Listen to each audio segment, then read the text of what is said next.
Swain Event, SwainEvent.com, fueled by Dead End Barbecue, top 100 barbecue restaurant in America. Austin Price of VolQuest.com joins us here on the Irish Networks hotline. AP, good morning, sir. What's up, Jason Swain? What is going on, man? We got spring practice this week. We do. It got pushed back a couple of days, but we have a return. You know, as one season comes to an end, another one opens, so to speak, with spring practice. Not a full season, but better than nothing. Better dance moves, Austin Price or Josh Heupel? Josh Heupel. Austin Price cannot dance, so you know that I have no dance moves at all. We're lucky that I got through, the first dance at my wedding. Josh Heupel was getting it, man. I don't know where he got those dance moves from. I did think he had rhythm. I don't think you opposing fans will be able to take that. I mean, I'm sure they'll try, but take that and try to make fun of it too much. I thought he actually had rhythm, and I would say that if it had been Nick Saban or whoever, pretty impressive. Yeah, he's not going to be on Dancing with the Stars anytime soon, but it was pretty good for a dude from South Dakota. Was it better than when Butch danced at the practice?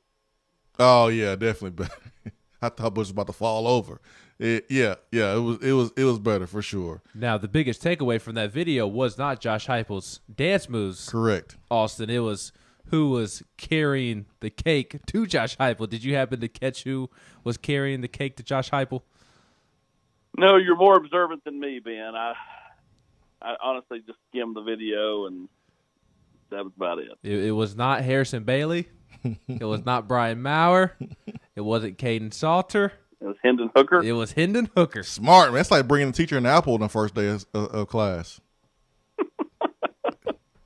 Well, it's one of those things where, you try to, if you're Hendon Hooker, you got a couple of years of eligibility left. You want to insert your self into the program, and that's the best way to do it is be visible and be present. So, hanging out with one of his going to be one of his main targets in Bayless Jones. That's right. Austin, let me just go ahead and get to it. What is the latest with Henry Toto? What the heck is going on there? Well, your guess is as good as mine. I mean, last week there was a lot of positive momentum, some real smoke out there about Henry coming back. That was from multiple areas. Was told a couple of days ago Henry had got back in town over the weekend, but Henry's still in the transfer portal, and I do know that was one of kind of the things that I think Tennessee wanted Henry to do was if you're going to go through spring with us, you need to take yourself out of the transfer portal, and he's still in there. So I right now I would lean to him not being out there for Thursday's practice and not going through spring with Tennessee. Man, I think that's a pretty fair request from Tennessee. I mean, you want guys that are 100% locked in, 100% committed. You're trying to build a new foundation, and you're either in or you're out, right? And be present while you're out there. And in those 15 practices, if you determine that this is not something that you want to do and you don't want to be here, then okay, leave. But you can't be in the transfer portal and still go out there and practice, man. That's not going to work. Well, I think we can all agree that Henry as a freshman was really, really good. Now, maybe that's because the bar wasn't set too high for him, and so it's easy to get over that bar, even with the acclaim coming out of high school. Last year, not as much. But you have to think about this. Henry didn't get here till summer before his freshman year, so he had no spring practice that year. Last year, COVID happened, no spring practice. So if he elects to not go through spring practice again, then that means he'll potentially have went through his whole college career and never had spring practice. And I think that some of that can be overblown to a degree, but I do think the more work you get and put in, the better you're going to be. The more, if I work on my golf game, Jason, I'm going to play better. If I don't play at all, the likelihood that I'm going to play well is not real good. So, I think that for Henry, he needs spring ball. And the only place he can get it is Tennessee. If he doesn't end up here, I know everybody talks about Alabama. But, there are other schools in this league that I think would chase Henry pretty hard. I think both Georgia and Florida would take a long, hard look at Henry, potentially to get him to come there. I'm sure. I know people think about the West Coast, but I actually don't see him staying out on the West Coast. I see him staying in the SEC, if he leaves Tennessee. So I think, likelihood is Tennessee's going to play Henry next year one way or the other. Well, the perks are in the SEC. That's what the perks are, man. That's when you get that special treatment. You get the red carpet in the SEC. So why would you want to go back out to the Pac-12 unless you want to play basketball? That look like they're doing, great job in the tournament. But as far as football, I mean, why would you want to play in the Pac-12? There's a few guys that don't have to do spring, and I don't think it matters. They will go out there and ball. That's Eric Berry. There's guys like Alvin Kamara. When I think about Tennessee players over the last couple of years, Henry, his game is he's very instinctive. He's a smart football player, but the athleticism is something that he needs to improve on, which is why this time right here is so important for him. It's why he had to lose the weight to try to be a little bit more agile and quicker and faster, because that is a weakness of his game. So when you are competing against all the other linebackers in the country for a draft spot, those 2 to 3 spring practices that you're missing, it's going to come back and bite him in the butt, in my opinion. But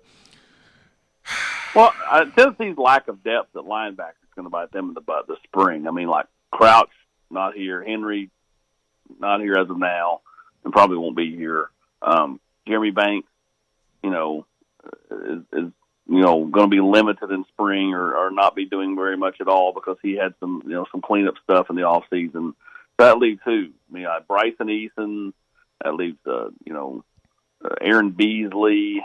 I mean, like their linebackers are going to be few and far between. So, like to me, I just wonder how many practices in, because I think for the most part they're going to leave kids at the position they ended last season at to start spring practice. So, like Kenny Solomon, who had moved to receiver last year, I think he'll start at receiver this year.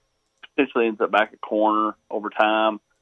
What about like a D. Beckwith? Does he stay at running back? I think he'll start there, but does he stay there? Same thing with Lennis Whitehead. At some point, somebody's going to get moved to linebacker. Yep. Because of pure numbers. So I'd be interested to see kind of how all that transpires at that position, because Brian Jean-Marie does not have numbers on his side at this point. Yep. There's going to be some movement to linebacker. I wonder who it's going to be, and I wonder if they'll be kicking and screaming about it, because you are without those numbers and you need some help there. So who's going to do it, and who's going to not want to do it, and potentially threaten to transfer if Tennessee tries to make them a linebacker.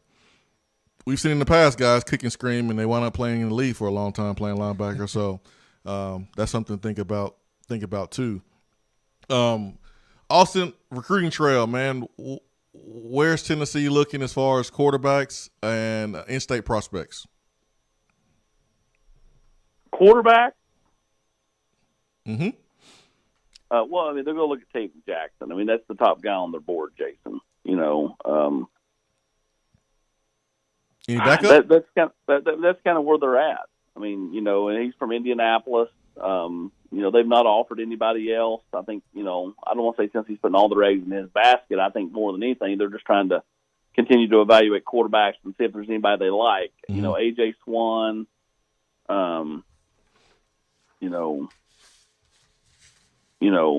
is somebody that I think Tennessee will at least evaluate. He's from Georgia. But for right now, it's pretty much Taven Jackson. And honestly, I think we talked about this last week, he's not in any rush, and that's a great sign for Tennessee, because, they're allowed to kind of build some chemistry with him and build the relationship, because he wants to take visits. So he's not like your typical quarterback that's trying to commit really early. He, because of COVID, would like to take some visits, because his recruitment's kind of blown up over the last year when he wasn't able to take visits. So, and like, look, you see kids take these unofficial virtual visits where they can come on campus, but they can't have contact and all this, and they just kind of walk around aimlessly. The school gives them kind of a map of where to go and what to see, but they can't go in buildings. That only does so much. And so, Tennessee right now, Taven Jackson's the guy they're looking at quarterback position. What else did you ask? In-state. In-state. Quarterbacks in-state or just in-state players? Just in-state players. Tennessee's going to focus so much on the in-state crop. I mean, it all starts with Destin and Keaton Wade out of Summit. You've got Dallin Hayden, Isaiah Horton, Jordan James, Cam Miller, Fisher Anderson, Barryon Brown, Gio Davis. I mean, you can go right down the list. Tennessee is, recruiting a ton of in-state players. So they're going to continue to, really make the state of Tennessee a focal point, not just for the 22 class, but I think in general. I don't think it'll be, like previous staffs before. Like, Pruitt and them, focused really hard on the 20 class, not as much on 21. To me, it kind of, it fluctuated on the year. It's not like they neglected the state, because that's inaccurate. But they, if they didn't feel like the state was good one year, they weren't just going to take kids to take kids.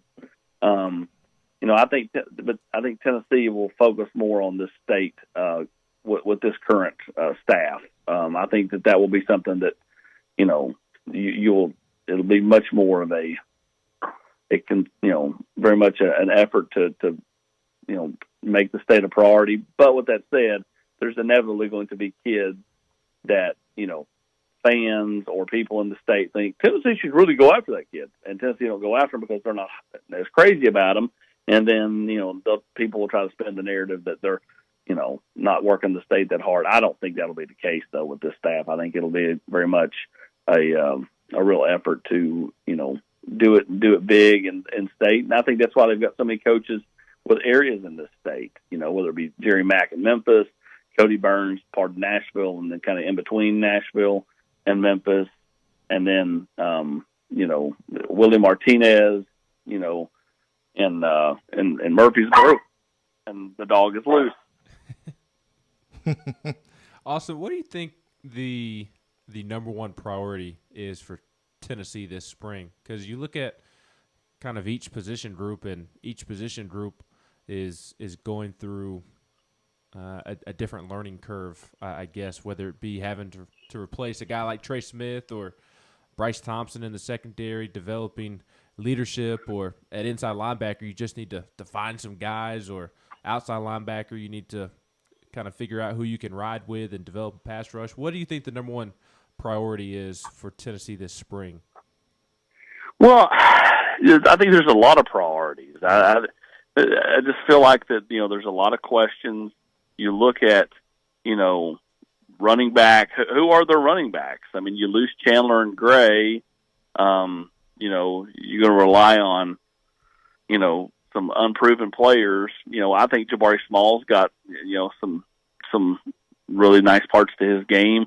What's Tyon Evans bring? What's Jalen Wright bring? Do any of those other younger backs step forward?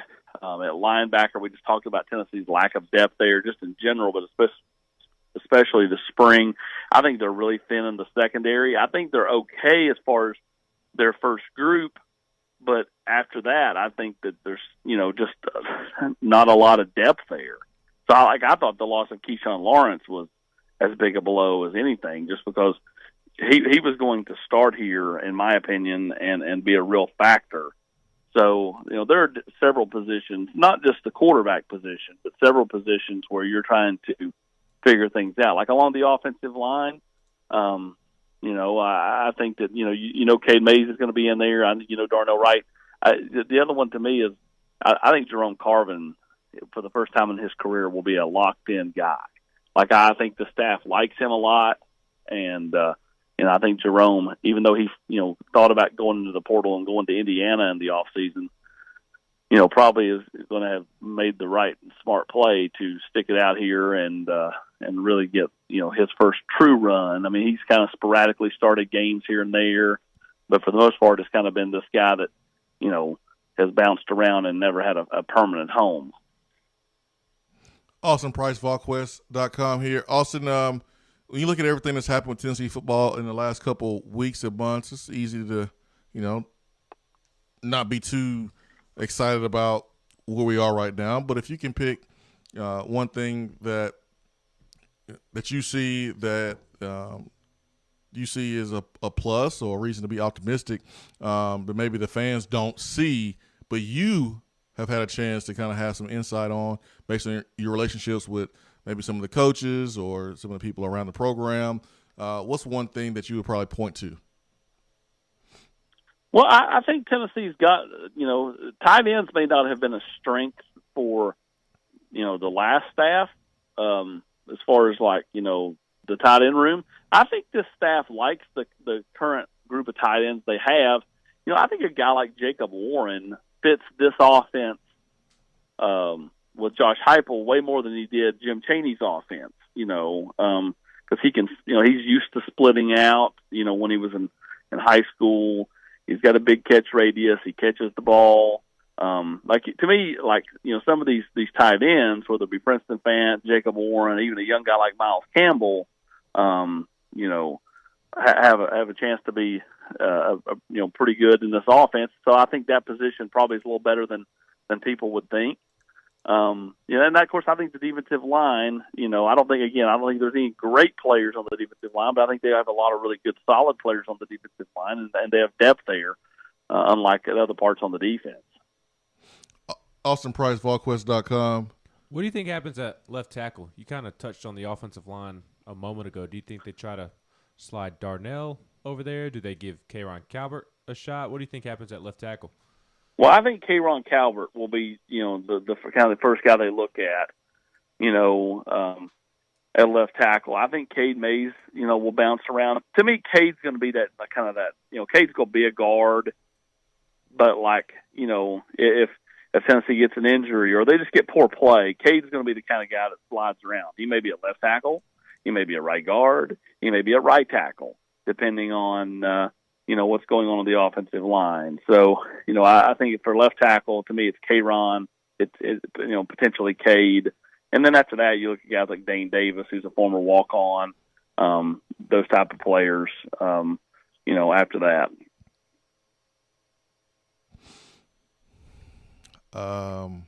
Austin Price. Yes. How am I supposed to get excited about a walk-on?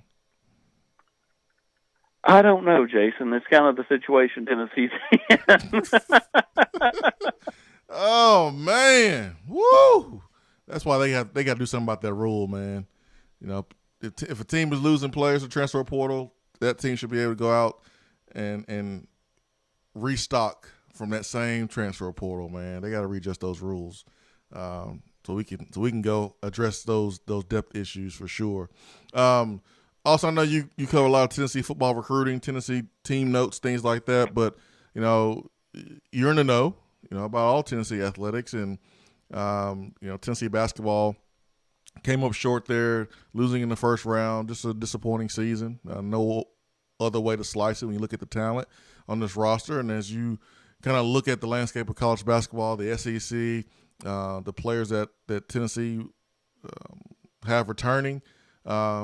There's no way that Rick Barnes could return with the same players and meet or exceed expectations that I'm pretty sure that he has for himself in his basketball program. What are you hearing as far as the roster makeup? You're gonna have some coaches leaving. You're gonna have some players going to the NBA draft. What's your take on the future roster for Tennessee basketball? Well, I do think it'll be vastly different, Jason, from what we saw this year as far as roster. I mean, they're getting Kennedy Chandler in, obviously. That'll change the point guard situation from Tennessee a good bit. And then after that, they're going to have to figure out where they are with their bigs. Tennessee right now is just they just are post deficient because of the way they've recruited and developed. Mm-hmm. Back to football. In-state player Walter Nolan. I'm looking at his comments, man, and it looks like Tennessee has a uphill battle, but he is an in-state player right there at St. Benedict High School in Cordova, Tennessee, West Tennessee, nationally ranked 3rd overall by you guys over at Rivals. Where's Tennessee with Walter Nolan? Well, in it, but at the same time, a long way out. It's just a way to be blunt about it. I mean, Walter's gonna be able to pick and go wherever he wants to go, Mm-hmm. and so the fact that Tennessee's kind of up in the air with so much stuff going on in their program, like it just doesn't line up for a guy like Walter. I mean, and again, Walter may live in Memphis, but I mean, I don't consider him a Tennessee kid like I consider, the Wade twins a Tennessee kid, if that makes sense at all. Yeah. So that's kind of the difference between the two, in my opinion. Well, Austin, man, spring practice starts this week after being pushed back, but man, we get spring football Thursday. These guys will get back on the football field, and they'll do it under new head coach, new coaching staff. There's some new energy inside that football program, and I look forward to seeing it. Have they let us know kind of the protocols with media being able to view practice? No, but I would expect to hear about that today or tomorrow. Yeah, man, because I'm trying to see practice. I'm trying to see what's going on. Looking forward to that. Austin, give us the latest there at volquest.com that's coming up here in the next couple of days. Well, just continued recruiting coverage. We'll have our spring practice primer. Get you ready for Tennessee's first practice on Thursday. Who's going to be the quarterback? Who's going to stand out at DB? Who's going to stand out at running back? Who's going to be the third, the fourth guy wide receiver, offensive line? How is that going to shake out? How this team buy in and adjust to the new coaching staff? A lot of storylines, a lot of questions, and here in a couple of days, man, we may have some answers to it. And so, Austin, thank you so much for your time, man. Thanks, guys. I appreciate it.